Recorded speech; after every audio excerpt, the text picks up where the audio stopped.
And now, ladies and gentlemen, it is my distinct honor to introduce our featured speaker. He's a prodigious author and composer, popular entertainer and talk show host, and a renowned public speaker.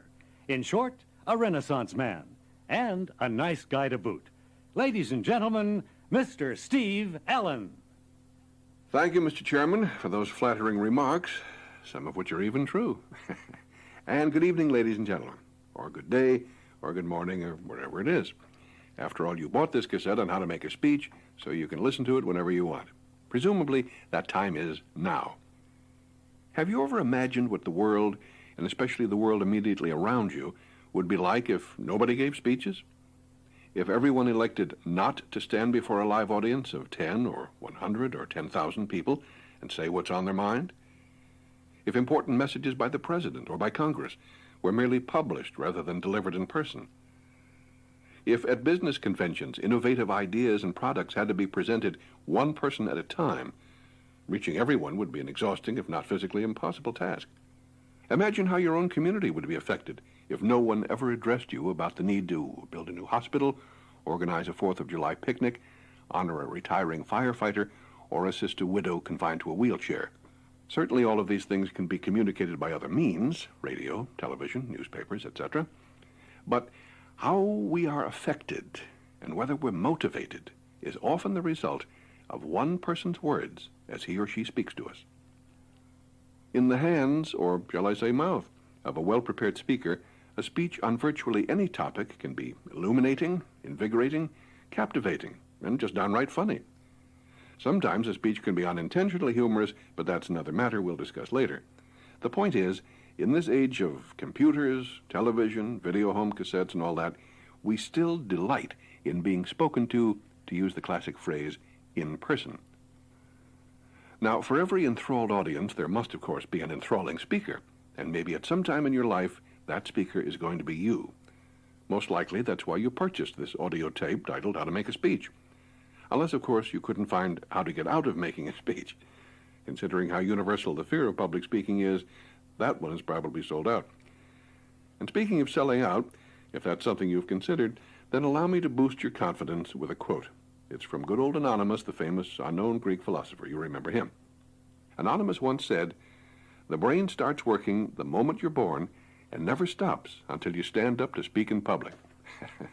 If this is true, and if my brain is working, then perhaps during the course of this tape I can get your brain working from the moment you receive your assignment to speak to the moment you exit the stage to thunderous applause.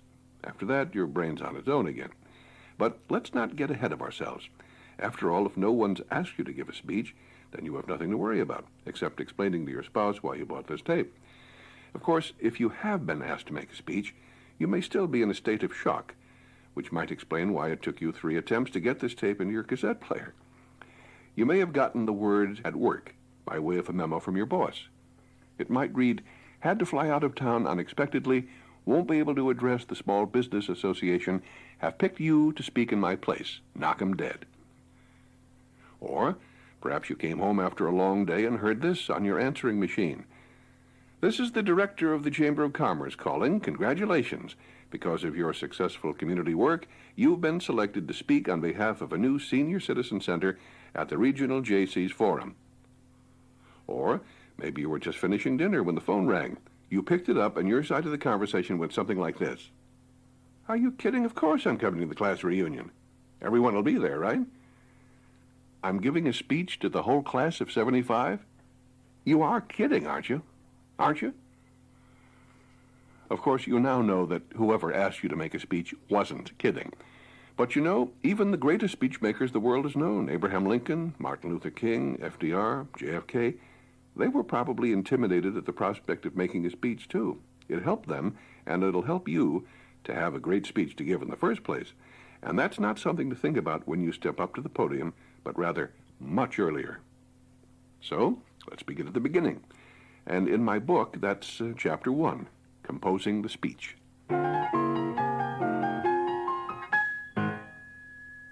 Writing a speech is much like composing a piece of music. It has to have a beginning, a middle, and an end. Has to have a theme and some sort of orderly flow to it. Put it all together, and you may well have a hit on your hands. But before you put a word on paper, you should determine the subject of your speech. If you're asked to make a speech as part of your job, or as it relates to your work, then your subject may already be determined. However, if you're giving the high school reunion speech, your choices may be limitless, depending, of course, on whether the class president became a stand-up comic or the class clown became president. If a topic does not immediately pop out of your mind and onto the page, then it's best not to force the issue. Relax. Give yourself time to think. You might ask yourself, what's memorable about your high school or college years? Perhaps it was your team winning a state or national title, or a student project that enhanced the school or the community, or a teacher whose demanding standards compelled you to be not only a better student, but a better person as well. Very often, the best subjects are born out of personal experience.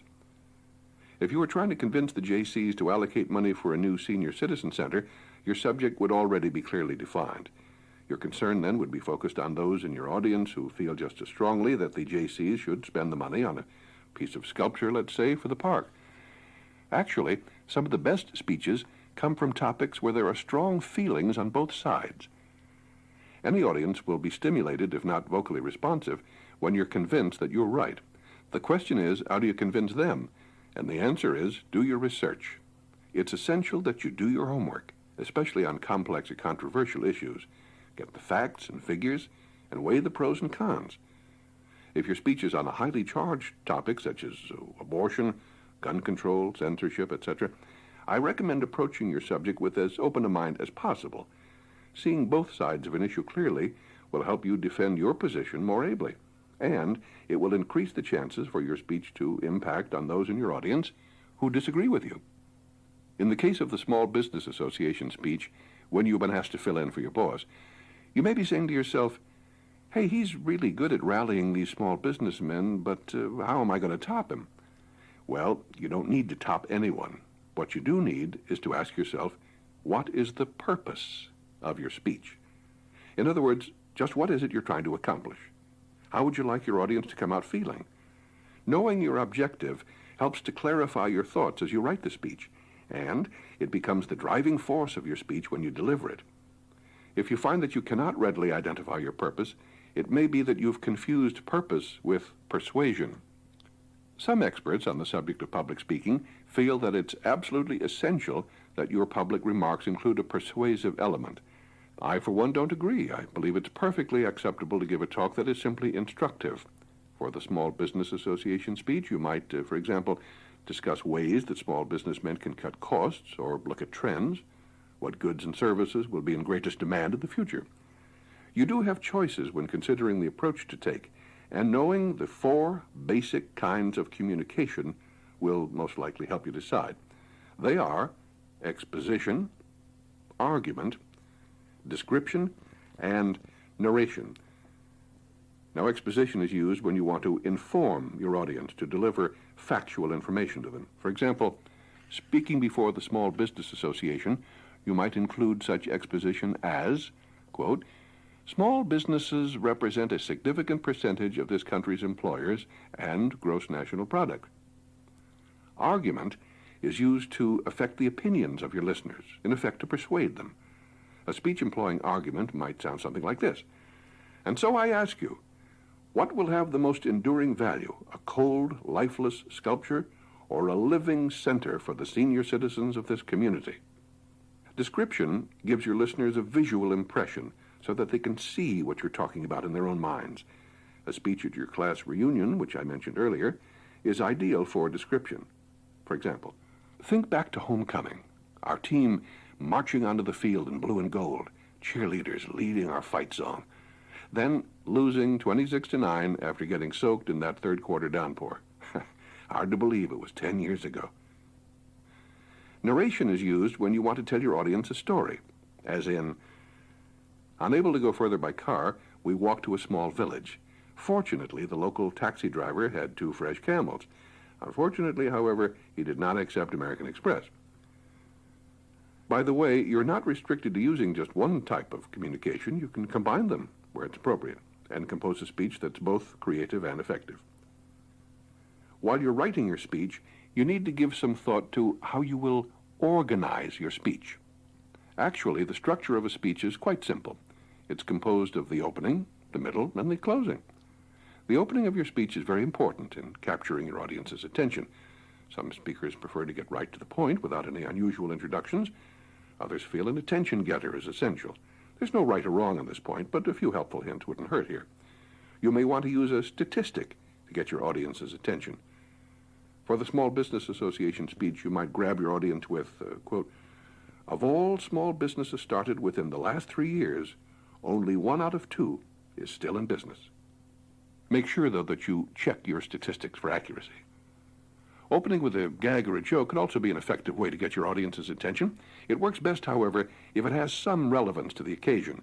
For your high school reunion, you might stroll onto the stage in an old leather sweater and lead the audience in the school's fight song before going into your remarks.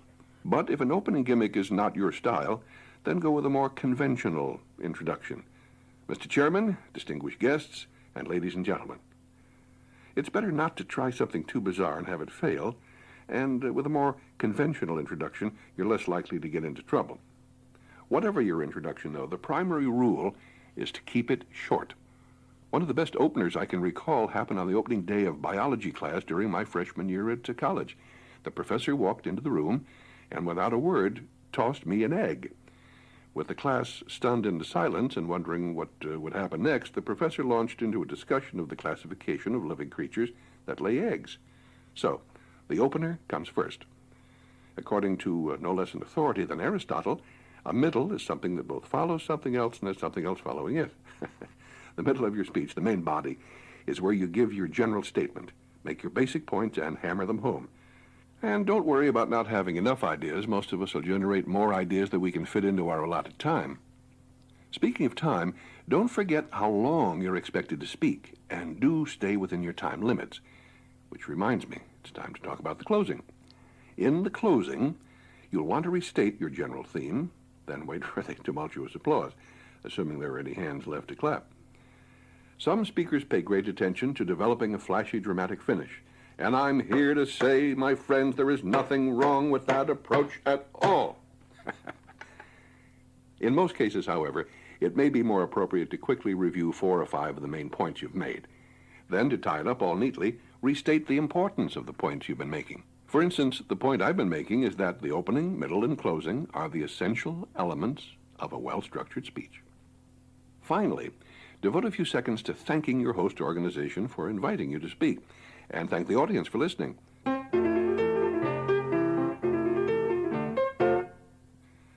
Chapter 2, Preparation and Rehearsal, can be summed up in 2 very important words: be yourself.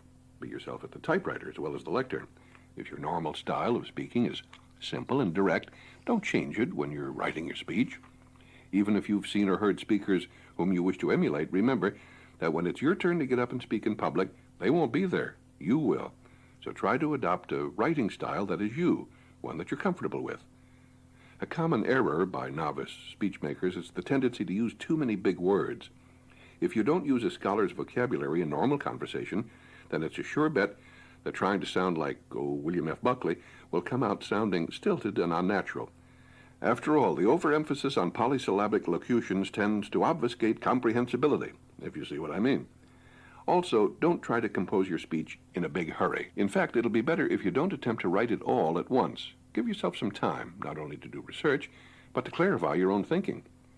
It may be that this evening you'll start to write a speech of approximately 20 pages, but after the completion of just a few hundred words, you've nothing much more to say on the subject. No problem. Simply set the project aside and get back to it later. You'll find that generating ideas is a whole lot easier when you're relaxed and your head is clear. After you've completed a first draft, you may see that certain passages work better in a different order. Something originally conceived as part of the conclusion, for example, might turn out to be more suitable for the opening. In fact, there'll probably be other things about your speech that somehow aren't as magnificent as they first sounded in your head. You'll be faced with that sometimes difficult but crucial task, editing your speech. My first instruction on editing is to have available several good reference books to improve your general writing and editing skills. Since you're unlikely to have the services of a professional editor, good references on the prose arts will help you to perform this function yourself. The most important thing I can tell you here is be your own harshest critic at the stage where nobody but yourself has heard your speech. Remember that the several hundred editors comprising your audience may be more sensitive to your errors than you were yourself. All professional writers learn that their first drafts are practically never suitable as written. Important speeches, such as those delivered by American presidents, may go through as many as a dozen drafts before delivery. It's unlikely that your speech will require that much rewriting. However, you should plan on doing more than one draft.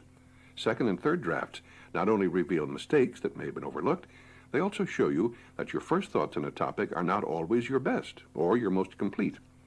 By the way, for psychological reasons, it's notoriously difficult to edit your own material shortly after you've written it. It's tough to be ruthless when you can't see anything wrong with your work, which is what happens when you're too close to the material. That's why it's a good idea to set the material aside for a few days so that you can consciously forget it. You'll be surprised by how many errors, typographical and otherwise, you'll find when you look at it again.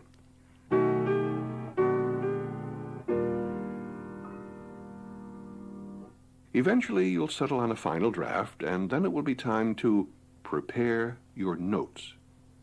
Now, some speakers prefer typewritten copy. However, you should never try to read a speech that is single-spaced. You'll almost certainly get lost the first time you look away from the page and out at the audience. Double spacing is the norm, although some speakers prefer to have material triple-spaced. Triple spacing makes it easier for the eye to follow the text, particularly when reading from a standing position. Before you begin typing your final draft, break important thoughts into separate paragraphs and underline key words you want to emphasize. You may also draw a slanted line between words or sentences to indicate a pause. Your other option is good old 3x5 note cards instead of manuscript pages. Cards are ideal for a short speech or for people who are comfortable working only from an outline or collection of key phrases. Also, you can change their order as often as it suits your purposes. Either way, once your speech is in its relatively final form, make several copies of it. Just about the worst thing that can happen to a writer is to spend weeks, months, perhaps years working on a manuscript and then lose the only existing version of it. Now let's assume that the speech you've crafted on paper is pretty darn good. In fact, you may be so confident in what you've written that you simply put the speech away until the day you're scheduled to deliver it. Well, unless you're Sir Laurence Olivier, I would not recommend that approach, because making a speech is a performance, and whether your speech is 5 minutes long or a major address, you'll eventually be sorry if you don't rehearse. Rehearsal falls into two categories: rehearsing your mouth, since it will, after all, be giving your speech, and rehearsing your general attitude and gestures. Now, a good way to do both is to read the speech several times aloud in front of a mirror. This allows you to become comfortable with your speech and also to observe your posture and facial expressions. If at all possible, read your speech into a tape recorder and listen to the results. Hearing your own voice on tape helps you be more objective about your speed of delivery and inflection. Even better than a tape recording, a videotape recorder will allow you to objectively assess your mannerisms and gestures and whether they're suited to your speech, or in fact detract from it. Of course, best of all, practice your speech in front of real people, family members or friends, and ask for their honest comments. Don't make the mistake of welcoming only compliments and tuning out messages that are critical or corrective. If your spouse says something like, well, I think it's quite good, but you were talking too fast, don't argue the point. Listeners can make more objective judgments about the way you sound than you can. By the time you've started rehearsing, you should make an important decision about your delivery. That is, whether to deliver your speech from memory or by using notes. In fact, if your speech is short, memorizing it may be ideal. There is, however, one obvious danger: forgetting your place. For any speaker, there will be few moments in life more painful than the silent, seemingly endless paralysis of not knowing what to say next. Memorize your speech if you prefer, but always go on stage with some sort of paper backup in the form of an outline or 3x5 cards. Don't let your speech be a rigid prison restricting your imagination. Let it serve instead as a strong basis from which you can creatively depart. There are some advantages in reading a speech. You don't have to worry about forgetting a point or losing your place, and you know exactly how long your speech will take. Your argument will probably be better developed than if you're just ad-libbing, but there can be problems. Most people, including some pretty experienced lecturers, have difficulty sounding natural when reading. No matter how fascinating the words might appear on paper, if they aren't read in an involving conversational manner, there's a good chance the audience will lose interest. One important factor in sounding natural is pace, or the rate at which you speak. Listen to your tapes to make sure you're not speaking too slowly or quickly. Don't give your audience any excuse to tune you out. Ideally, you should probably use a combination of reading and memorization.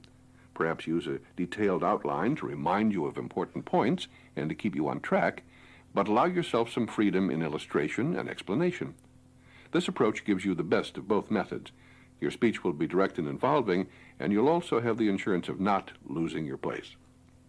Here now, at the point where you're rehearsing, you might find some use for a little exercise I developed when I was about 21 and first working in radio in Phoenix, Arizona.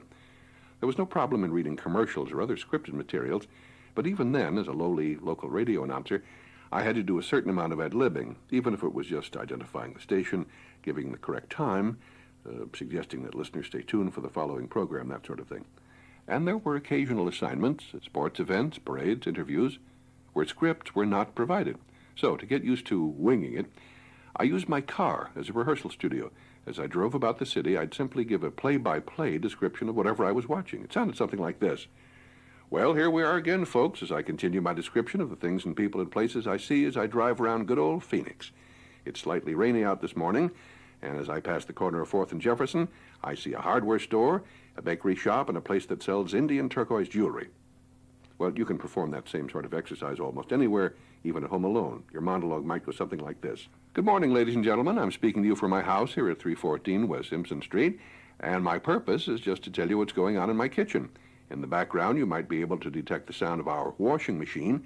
I'm waiting to turn the machine off for my wife since she had to go visit her mother. I'm also having breakfast, which consists of cornflakes with skim milk and a sliced banana. Well, as you can see, there's nothing particularly noteworthy about what you might be saying. However, doing that sort of thing does provide invaluable practice at communicating spontaneous impressions, or ad-libbing. Actually, you already know how to ad-lib. As a matter of fact, you've been doing it every day of your life since you were about 2 years old. Even now, when you go into a meat market, nobody hands you a script. You simply go up to the butcher and tell him what you want. The world does not place a fresh scenario at your bedside every morning as you get up and prepare to go about your duties. So, when you consider speaking extemporaneously on a lecture platform, do remember that you may have had 30 or 40 years of experience at the very task you're about to undertake. You may find, as I do, that as an after-dinner speaker, things will occur to you during the hour or so before you get up to address the audience. I generally make notes throughout the evening, starting not just with the formal program, but with my entry into the room. Almost invariably, there's something that catches my special attention, strikes me as odd or funny. Maybe the wallpaper, a chandelier with 3 of its bulbs burned out, an orchestra playing disco music when the average age of the audience is 65, or a tray of dishes spilled by a waiter. Of course, making a humorous observation like that will really only suffice as an opener. So when you're forced to ad-lib, a collection of 4 or 5 points on the situation, or a joke or two, will do nicely. For instance, ladies and gentlemen, I find that at the moment my mind is a blank. And if you heard the earlier speakers this evening, you'll know why my mind is a blank. But seriously, if you should be caught unawares, simply refer to the business of the evening. Once you're into your remarks, don't digress. Remember that you may lose your audience, and you might make the evening unnecessarily long by extended remarks. So get the general thrust of your message clear in your mind before you reach the podium, and don't lose sight of your main purpose as you deliver your remarks. The most important point to remember is this. If you're going to give an ad-lib speech, be sure you thoroughly know the subject matter on which you'll be speaking. If you're, let us say, a garage mechanic, you could presumably give a 12-hour lecture on the subject of automobile engines, speaking out of nothing more than experience and practical knowledge. But if you're asked to give a speech on brain surgery, you probably wouldn't be able to say much at all. So if you want to speak off the cuff, be sure you know what you're talking about. And if you do, then just relax and let it flow.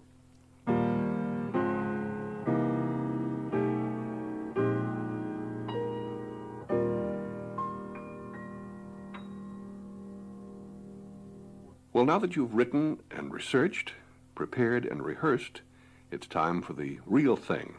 Chapter 3, Performance. 77 years ago, I have a dream. We have nothing to fear but fear itself. Ask not what your country can do for you. Do these words sound familiar? Of course, and they should. They're key phrases from famous speeches delivered by great leaders who are also very accomplished public speakers. At the end of side 2 of this tape, I've included excerpts from 2 great speeches. Listen to these speakers, as well as others whom you admire, and try to determine why their speech-making is exceptional. Is it the voice? The manner? What about the speaker's forcefulness, passion? You can learn a lot from listening to and watching good speakers, and oddly enough, you can also learn a great deal from inept speakers. Ask yourself, why are they ineffectual? Do they speak in a halting or partially incoherent manner? Do they keep their eyes down on the copy instead of making eye contact? Do they mispronounce some words and slur others?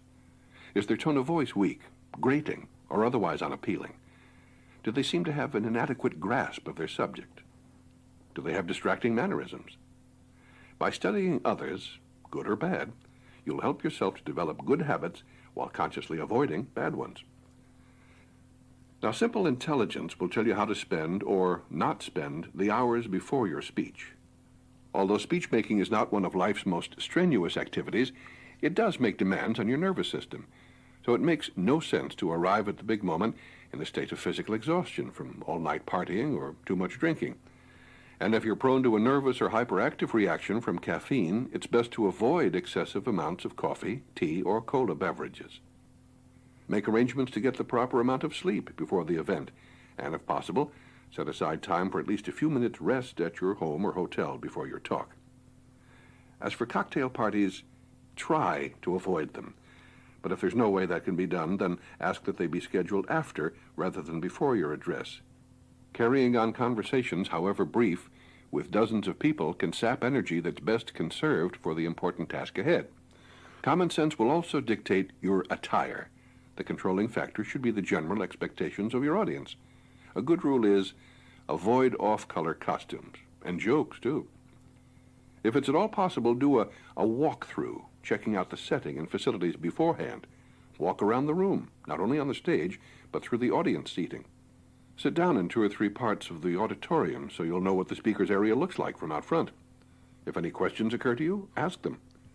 Check out the podium or lectern area to see if there's sufficient light to permit you to read your typewritten pages or notes. Most podiums have a small light just under the top front edge for the speaker's convenience. Be sure to test that light, because occasionally you'll find that the bulb is burned out or the unit isn't plugged in. The time spent attending to this little detail beforehand is well worth the effort, especially when you imagine yourself standing before a hushed audience, spotlight on, and you can't see your copy to read it. If you'll be using public address equipment, make sure that it is operating correctly. Sometimes the problem lies with the speaker rather than the equipment. For example, your mouth should not be too close to the mic. If it is, words with the letter P will produce a popping sound, like this. Peter Piper picked a peck of pickled peppers. But, on the other hand, don't speak too far from the microphone either, or you might not be heard. If there's no public address system at all, it's up to you to make yourself audible to everyone present. That's usually no problem if you're addressing a small audience of 75 or so. But if you're in a room that seats 200 or more, you simply will not be heard beyond the first few rows if you speak in your normal conversational tone of voice. Finally, if you're using a chart, slides, or other props to enhance your presentation, now's the time to make sure they work. You may want to use a gag prop, such as a mask, a football, or household item for comic relief, but don't overdo that. Gimmicks can detract from the main thrust of your message.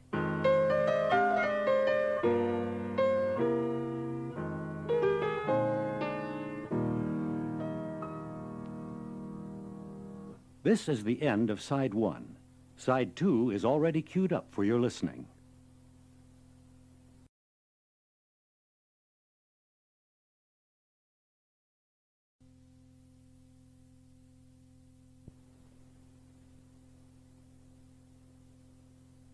Imagine this. It's 5 minutes before 8 o'clock. You're standing backstage, speech in hand. You peer around the curtain into the auditorium. Lights are up. The auditorium's filled with people. You know that in just a few moments you'll be introduced. Suddenly you get this strange feeling. First it's weak knees, then clammy palms. You might start to feel a bit dizzy, maybe even nauseous. You break out in a cold sweat. As your heart pounds faster and faster, something grabs you from within. Oh, no, not that. It's stage fright. Woo! Really, stage fright affects thousands of unsuspecting speakers every year, attacking their nervous systems and reducing them to babbling mush. Of course, what I'm describing here is a truly extreme case. Chances are the butterflies you'll feel won't be at all that menacing. Almost everyone, though, becomes psychologically and physically uneasy at the prospect of having to get up in front of an audience. The good news is you'll get over it. And the queasiness you feel when you hear yourself introduced will quickly dissipate when you start speaking and realize that the audience is not rising in unison and leaving the auditorium. The reason you're nervous is that you're thinking more about yourself than about what you're going to say. This immediately suggests a partial solution to the problem. Concentrate your attention on the subject of your talk. Think consciously about your first few points. If you have notes, inspect them. If you have typewritten pages, check once again to be sure they're in the proper order. Make last-minute underlines or notations. In other words, do something to take your mind off yourself. If you still feel a bit ill at ease, don't be dismayed. That feeling of uneasiness is perfectly normal. And if not taken to extremes, the tension you feel can actually help, not hinder your performance. You see, the feeling of nervousness is caused by your body's production of adrenaline, which can add vitality and energy to your speaking.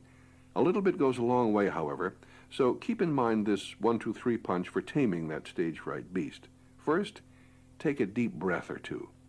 This increases the flow of oxygen, which helps to stimulate the brain and relieve stress.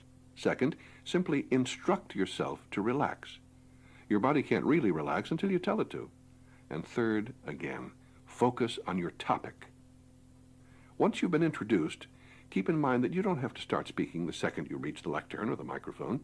There's nothing wrong with giving the audience a moment or two to look you over, and vice versa. You may wish to adjust the microphone, arrange the papers on your speaker stand, put on or take off your glasses, or, before you begin, take a deep, relaxing breath. Once your speech is underway, get personally involved with your topic. You'll get a more favorable response from the audience if they sense that you have an emotional investment in it.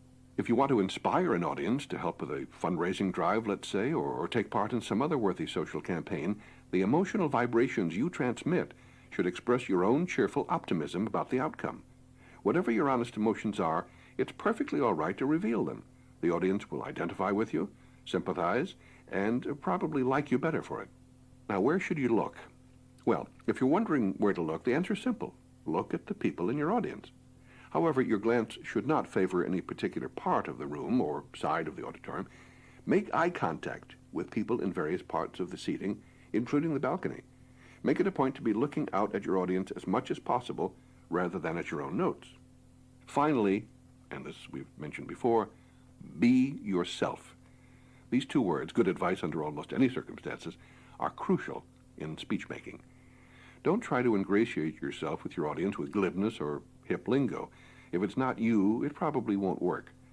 Another benefit of being yourself is that audiences will be fully sympathetic if you do happen to see, if you make some sort of a flub. Audiences like to be reminded that even the best speaker is only human after all.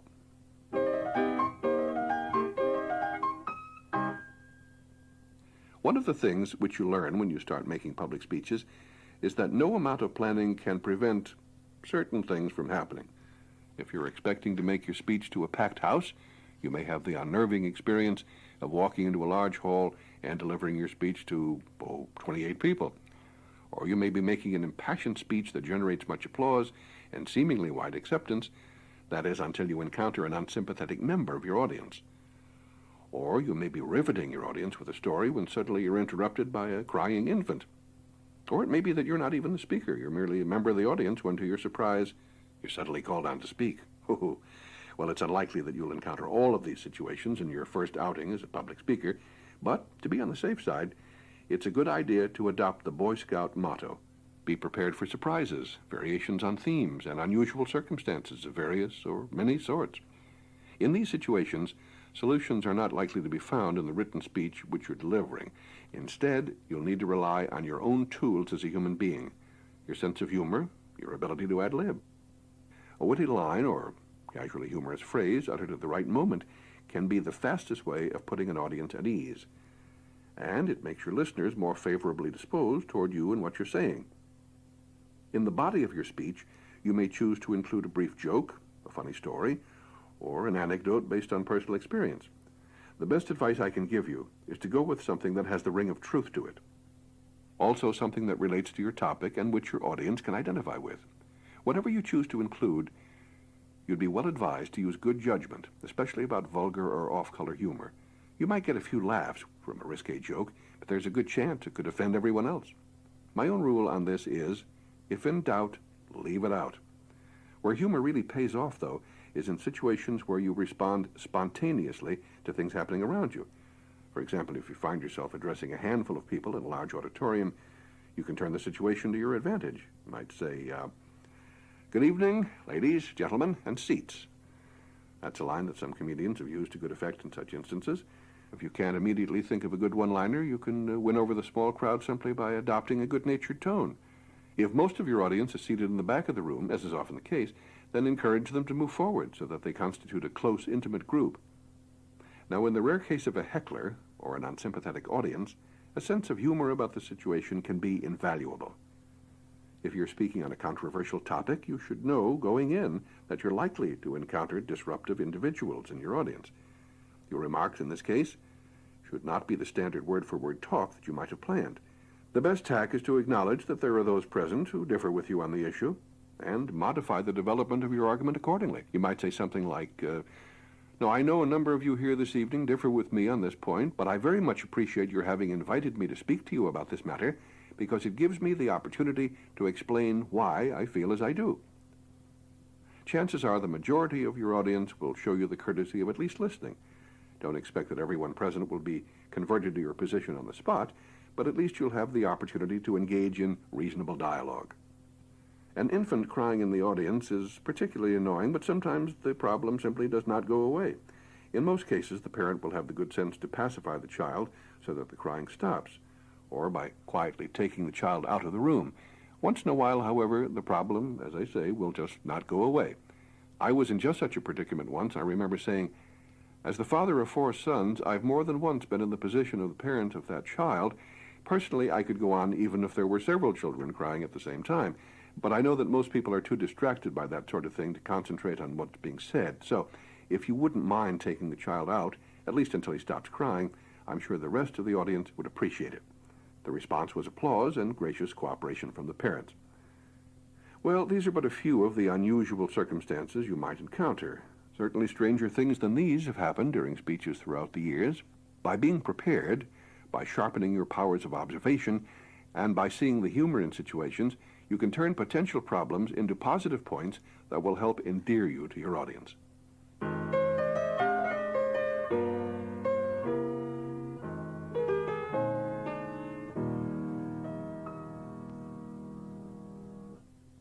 Once you've delivered a few speeches and endeared yourself to enough audiences, you may very well be called upon to serve as a moderator or toastmaster, which brings us to Chapter 5. Believe it or not, the phrase "to give toast" originally came from the Old English custom of floating toasted bread in wassail. Nowadays, toasts are offered over a glass of wine at family or personal gatherings. On these occasions, someone in the group typically will volunteer or simply take the initiative and offer a little speech in which graceful words of praise are expressed, such as, "To the ladies," "To His Majesty," or whatever. A toastmaster as such would not be required for such occasions. In fact, the word toastmaster is not as common today as it was 25 or 50 years ago. In the old pre-television days, the banquet program, complete with several after-dinner speeches, was a popular form of American entertainment. It was necessary for someone, usually an officer of the host organization, to serve as master of ceremonies to introduce the various speakers and other dignitaries. If you've been asked to serve as a toastmaster or moderator of an evening's program, you should understand that the role of toastmaster is much more than just the leader of toasts. At most events where a toastmaster is present, he or she must act as a ship's captain to keep the evening on course, so to speak. As one who has skippered quite a few such evenings, I'll pass on to you here some toastmaster tips. First, either prepare or have prepared for you separate cards with the various announcements and introductions to be included on the program or formal dinner affair. Remember that there may be a dozen or so names and titles to announce, and those introduced will usually expect to hear a certain amount of flattery, or at least some sort of reference to their professional accomplishments. You should insist that the host or host organization provide you with complete information on the guests who are to be introduced. I've sometimes been given cards with dumb instructions such as, introduce the councilman. I generally don't even know who the councilman is, much less how to introduce him or her. Second, you'll need to assert yourself in order to get the audience's original attention. You may have had long and vast experience in dealing with humans as individuals, but audiences are quite another breed of creature. People will often be guilty of incredible rudeness when part of an audience. I'm sorry to report there's no simple solution for this.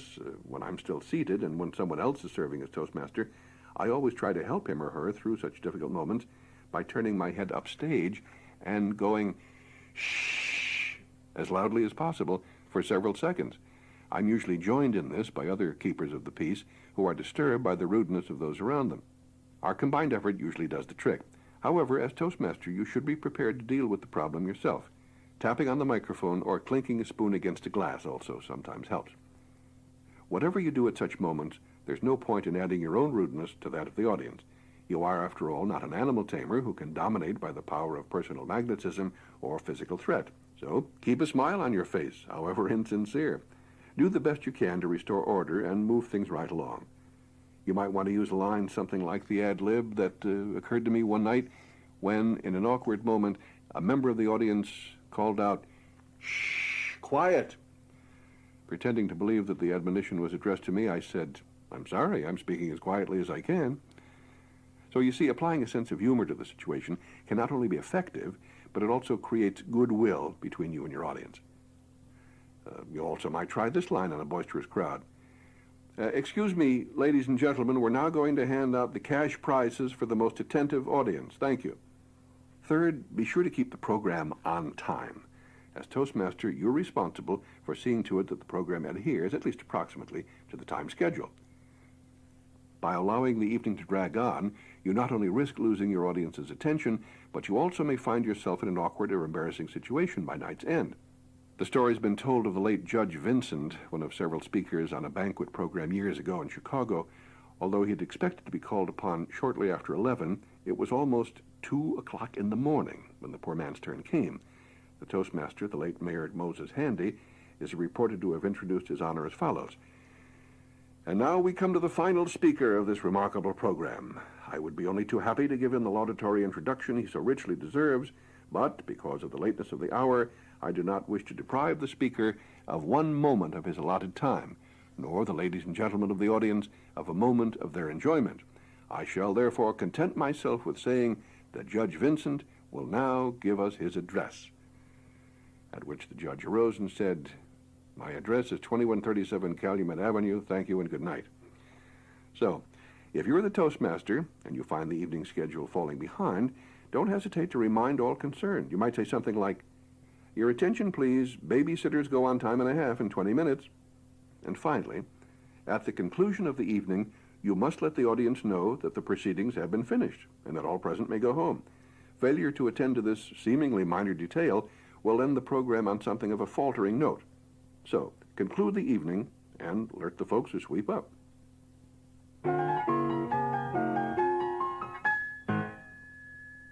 Now, before we turn out the lights and call it a day, let's review. If you've written your speech carefully, then prepared and rehearsed it, then you're all ready for that magic moment, delivering the speech. Remember, you're under no obligation to begin speaking the moment you hit the lectern.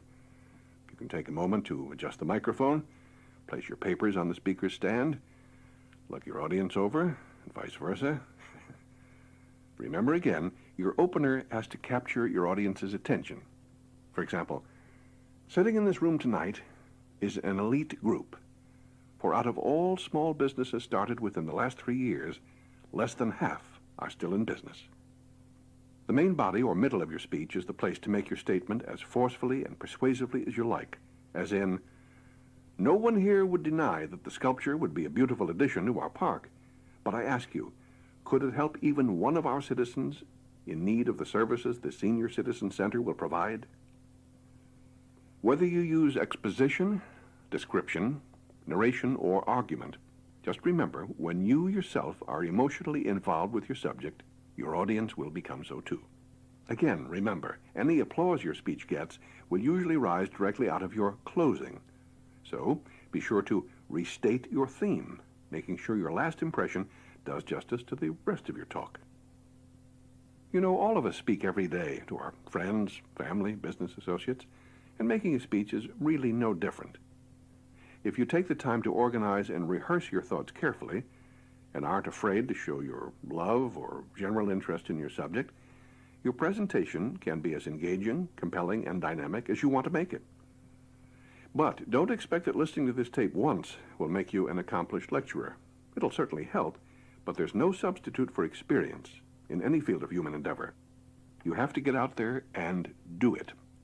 Finally, remember this: the power of one person's word on others can be a positive and enduring force. Some speeches have changed the world. Just listen to these excerpts of great speeches, and I'm sure you'll agree. Well, this is Steve Allen saying, good speaking to you.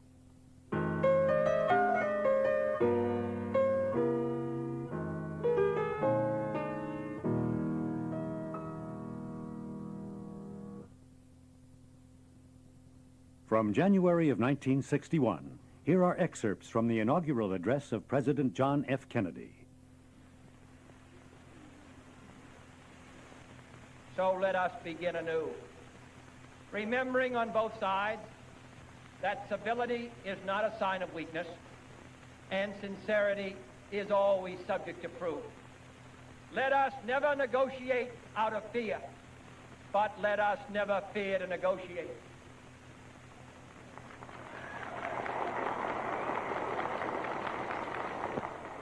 Let both sides explore what problems unite us, instead of belaboring those problems which divide us. Let both sides, for the first time, formulate serious and precise proposals for the inspection and control of arms, and bring the absolute power to destroy other nations under the absolute control of all nations.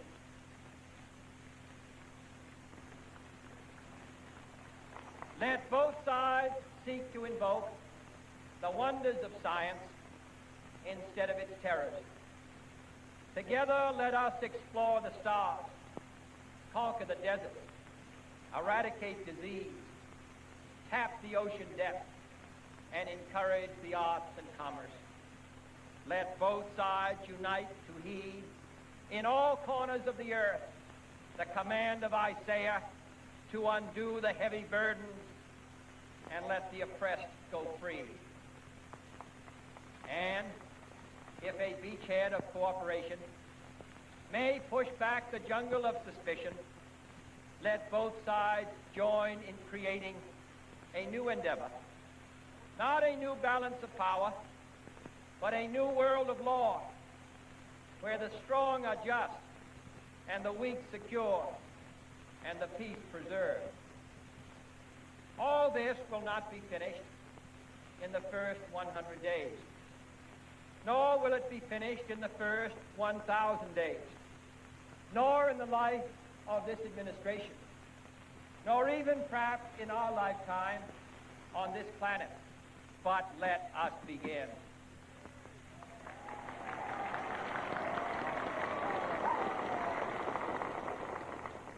In your hands, my fellow citizens, more than mine, will rest the final success or failure of our course. Since this country was founded, each generation of Americans has been summoned to give testimony to its national loyalty. The graves of young Americans who answered the call to service surround the globe. Now the trumpet summons us again, not as a call to bear arms, though arms we need, not as a call to battle, though in battle we are, but a call to bear the burden of a long twilight struggle, year in and year out, rejoicing in hope patient in tribulation, a struggle against the common enemies of man, tyranny, poverty, disease, and war itself. Can we forge against these enemies a grand and global alliance, north and south, east and west, that can assure a more fruitful life for all mankind? Will you join in that historic effort?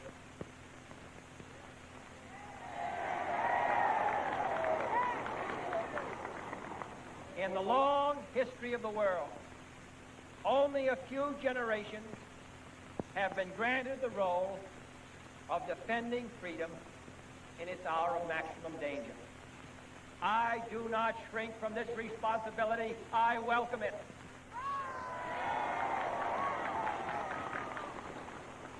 I do not believe that any of us would exchange places with any other people or any other generation. The energy, the faith, the devotion which we bring to this endeavor will light our country and all who serve it. And the glow from that fire can truly light the world. And so, my fellow Americans, ask not what your country can do for you. Ask what you can do for your country.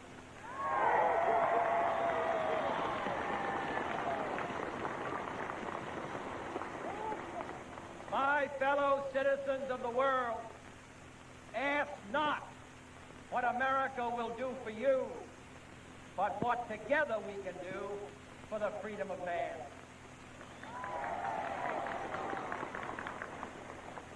Finally, whether you are citizens of America or citizens of the world, ask of us here the same high standard of strength and sacrifice which we ask of you. With a good conscience, our only sure reward, with history the final judge of our deeds, let us go forth to lead the land we love, asking his blessing and his help, but knowing that here on earth, God's work must truly be our own.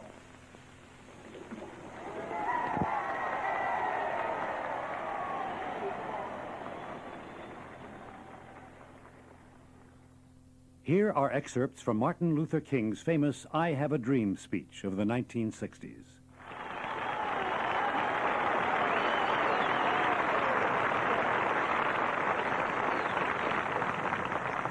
So even though we face the difficulties of today and tomorrow, I still have a dream.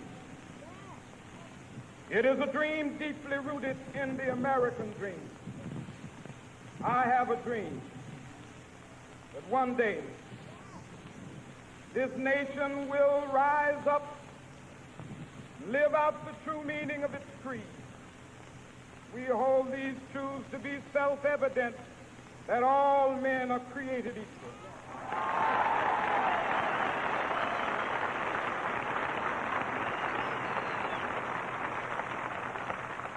I have a dream that one day on the red hills of Georgia, sons of former slaves and the sons of former slave owners will be able to sit down together at the table of brotherhood. I have a dream that one day, even the state of Mississippi, a state sweltering with the heat of injustice, sweltering with the heat of oppression, be transformed into an oasis of freedom and justice. I have a dream that my 4 little children will one day live in a nation where they will not be judged by the color of their skin, but by the content of their character. I have a dream today.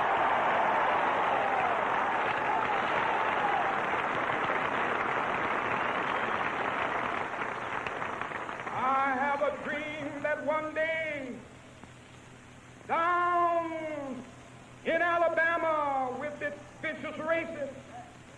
with its governor having his lips dripping with the words of interposition and nullification. One day right there in Alabama, little black boys and black girls will be able to join hands with little white boys and white girls as sisters and brothers. I have a dream today.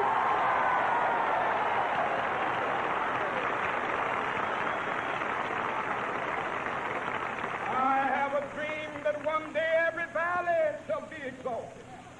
Every hill and mountain shall be made low, the rough places will be made plain, and the crooked places will be made straight, and the glory of the Lord shall be revealed, and all flesh shall see it together. This is our hope. This is the faith that I go back to the South with. With this faith, we will be able to hew out of the mountain of despair a stone of hope. With this faith, we will be able to transform the jangling discords of our nation into a beautiful symphony of brotherhood.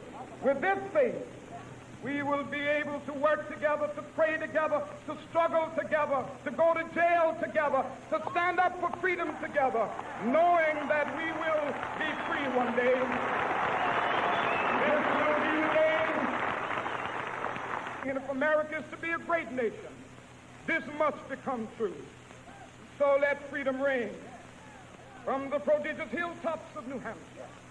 Let freedom ring from the mighty mountains of New York. Let freedom ring from the heightening Alleghanies of Pennsylvania. Let freedom ring from the snow-capped Rockies of Colorado. Let freedom ring from the curvaceous slopes of California. But not only that, let freedom ring from Stone Mountain of Georgia. Let freedom ring from Lookout Mountain of Tennessee. Let freedom ring from every hill and molehill of Mississippi, from every mountainside. Let freedom ring, and when it happens,